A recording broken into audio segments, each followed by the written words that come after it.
Mostly it'll be the succulents. We've got a lot of succulents from South Africa and the Canary Islands, places like that. And also a lot of damage from snow weight. They're just breaking boughs off all over the garden, and also trees are coming up from the roots. So many of these plants simply aren't used to frost. Well, they've just not had it before, and most of our plants come from the southern hemisphere where they're just not used to snow or frost.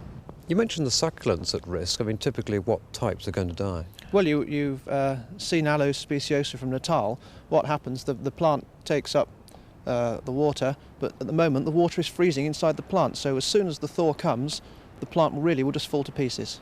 And that's the end of that. We can't take any new material from it, so we'll have to get fresh material in from other countries. Now, can they be saved, do you think? Well, we won't really know the problems we've got until about July, August, I should think. We'll have a lot of instant damage when the snow disappears that we can clear up, but really a lot of the stuff we just won't know.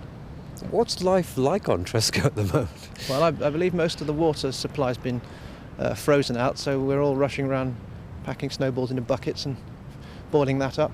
And travelling-wise, we're not too bad because we've not got any distance to go at all. 1 or 2 tractors are freezing up.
Well, nature moves in a mysterious way.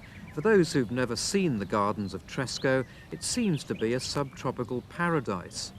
But behind the new growth, the long-term damage is all too evident. This fabulous garden, first planted 150 years ago, will take a long time to recover from the grip of winter '87.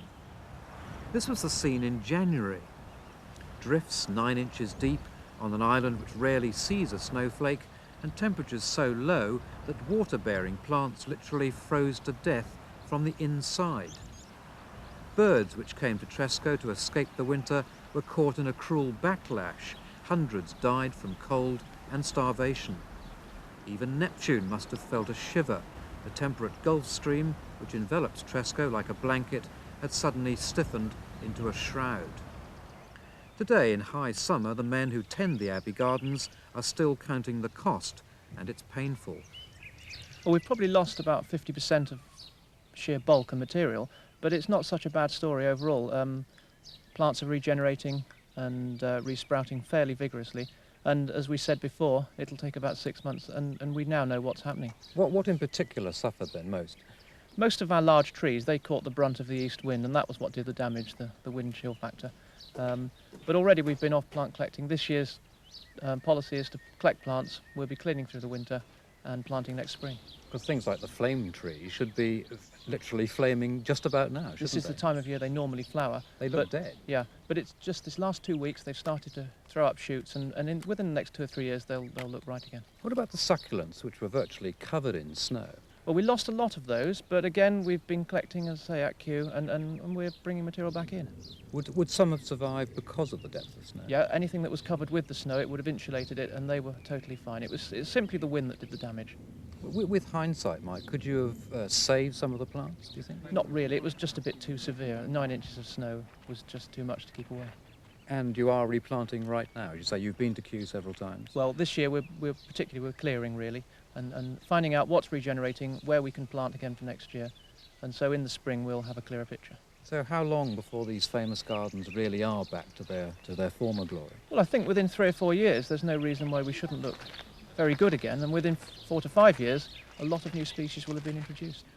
It's the sort of challenge which Augustus Smith, self-styled Lord Protector of the islands, would have relished. He laboured nearly 50 years to carve these gardens out of a barren hillside. When he arrived, there wasn't a tree on Tresco. These massive windbreaks date from the 1840s.